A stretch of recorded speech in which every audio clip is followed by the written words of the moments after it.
come down from the high of dominating that game? Yeah, it's. I think the flight back from Perth, the 4 or 5 hours we spent in the plane, was a bit of time to chill out. Yeah, I think everyone just kind of enjoyed a bit of a nap on the plane and enjoyed the win, and is just kind of now probably just recovering now and just getting set up for the Geelong game now. What was there a time? Yes, Mason, to the number of text messages and phone calls you got after that game between now and then? It's probably divvied up between ones on social media from friends back home in the States and the ones on the phone here. But yeah, it was a fair few. Fair few I went through. It's always Eddie's always one of the first ones on it. So old Eddie McGuire had, I think it was probably all caps or something. I can't remember now, but he's always one of the first ones on. So I was on the bus ride on the way home. I said, guaranteed, 100% Eddie McGuire is going to be one of these first in this in the inbox today.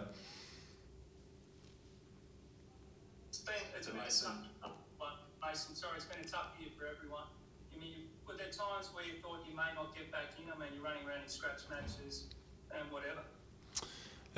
Yeah, it's been a long year for myself. I think after round one, played pretty well, I guess, and then went into the whole lockdown thing and was probably trying to get my eyes checked and a few other things that usually, not in a pandemic, you can kind of get sorted and everything else, but with doctors, I guess, being limited on how much time I could spend in the office and everything else, it was just tough for me to be able to get, I guess, the proper kind of treatment and the proper, I guess, assessment for my eyes and stuff. And then coming back, it was a bit frustrating to not be able to see straight whenever you're trying to mark a footy coming at you. But eventually, I saw a few doctors along the way and were able to kind of get some contacts and sort out a few medication stuff to be able to help fix the problem. And now we're kind of back to normal, which is good.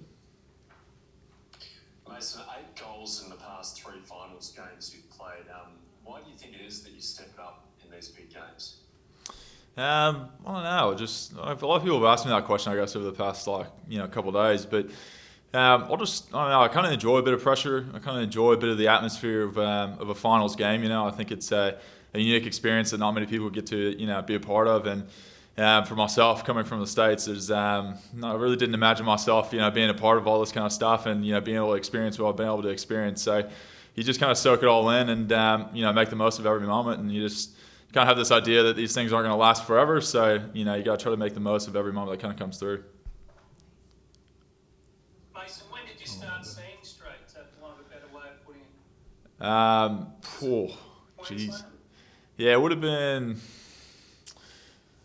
Whenever I was playing VFL and stuff, I'd gotten a few different contacts and stuff that had different corrections to it, and probably tried 3 different types of corrections and then 3 different kinds of tints and all that kind of stuff too, and then tried medication with one of the eyes and a few other things. But it was just a lot of trial and error, and then now it's kind of back to normal. But it was probably maybe a week or 2 before I kind of came back and started playing, I guess, AFL again. So like I said, it's been a massive year for myself personally, just trying to get back to normal. And it's one of those things you take for granted forever, and then whenever something happens to it, you realize you only got one pair of them to last you a lifetime. So try not to muck them up. Mason, I think you said before that you like the trash talk and you embrace it. What have you got for us in store this week? The Cats are coming off a loss. They've got a 4 finals record. You're in form. Can you smell blood in the water? I don't really start it, to be honest. That was more probably West Coast cheer squad talking, and I just enjoyed. Yeah, I haven't seen probably a full kind of cheer squad in a while, so it was enjoyable going back and forth, and I guess to kick the first one, and then talk a bit of smack back and forth, and I think one of them told me to go get coronavirus like your president, and that didn't sit too well, so.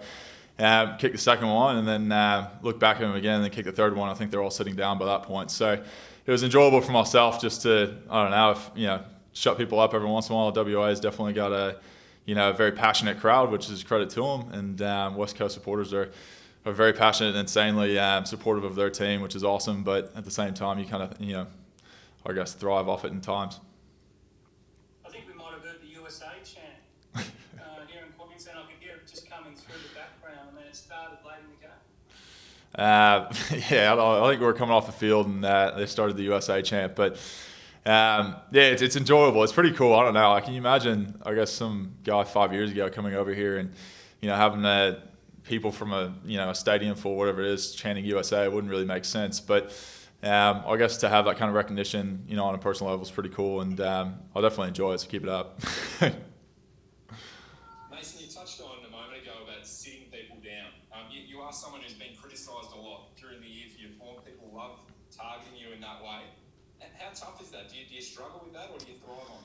I don't mind it. I think I'm pretty proud of my journey that I've been able to, go through this whole time for the last 6 years, and going forward. And if you were to tell me that, day one that I'd be playing a grand final 4 years after picking up a footy, I'd probably look at you sideways. But here we are sitting talking about this kind of stuff and being able to play finals and everything else. So I'm pretty proud of my journey. People are going to criticize me. I probably am one of the, I guess probably playing one of the positions that's probably most criticized in the AFL to, being a key forward at a big club, and it is what it is. I'm pretty proud of my journey, and if you don't enjoy it or hate what I do, whatever it is, that's fine. It's not a reflection on me. It's probably a reflection on yourself. So I'm not too stressed about it, but it does kind of entertain me at times, I think, which I kind of find funny. But I guess it also fuels me. In the last few times you've played against the Cats, Mason, you line up on Harry Taylor. You're expecting that to return again this week? I don't know yet. We haven't actually gone through Geelong yet, so we just reviewed West Coast today. I'm sure we'll probably line up against. They've got a really good back line, so I've always enjoyed myself and Harry Taylor's back and forth over the years. He's a great player. He can play anywhere on the ground essentially, but he always ends up, I guess, kind of making his way over to me. And like I say, he's been a phenomenal player for Geelong for a long time. And you always enjoy lining up against those guys who, even no matter what the result is, you always kind of take something out of the game and can always learn from it. Does he match you for trash talk, Mason, or is he pretty quiet? Nah, he's pretty nice. Not many players trash talk too much. Most players, I think there's kind of a bit of a club within the AFL, I think, of just players in general where there's not too many people that will trash talk too much anymore. I think everyone just kind of has a mutual respect, and I think going through this whole kind of pandemic thing as a group and an AFL kind of, I guess, company or league, whatever you want to call it, has kind of somewhat brought people closer together to I guess experience something that's pretty similar in the sense of having to move away from home and play in a different place and go through all these kind of unique circumstances and try to thrive in it. So who's left in the finals that you would enjoy coming up against in that realm? Of trash talk? Yeah. Oh, geez, I wouldn't know, to be honest. Dusty always enjoys a bit of trash, but he's usually not playing next to me. No one else really, I don't think. I'm trying to think of anyone that's really trash talked to me from the rest of the teams left. But no, not too bad. Time will tell, as I say, though. Mason, is there a little bit of an element of, I stuck it up and know when you do cop all this criticism and then you're able to come out and produce such a performance and show that you do have the talent and you do belong? Like I said, I don't really pay attention to it too much, man. Like, I think people will sit there and make something of it. That's fine. People are passionate about the sport. They love their club and want to see them do the best they can. And if they think it's me not being there, wherever it may be, that's their opinion, and I have to respect that. But to myself, I'm just kind of worried about doing my own stuff and being able to control the controllables. And if I can do that well enough, then the rest of that will kind of take care of itself. Oh, Mason, you're not a control the controllables kind of guy. You can be more than that, can't you? Nah, it's Craig McCraig kind of taught me that one back in the day. He's coaching for Richmond now, but he's one of the first coaches I met in Australia. So he's taught me a few of the typical AFL lines to feed the media here and there. So. Mason, can I ask, it's a little bit hard to tell, but do you have a shiner there? You've got that hip, obviously, in the game of the week, and there's a decent shiner there. How's that after that hip?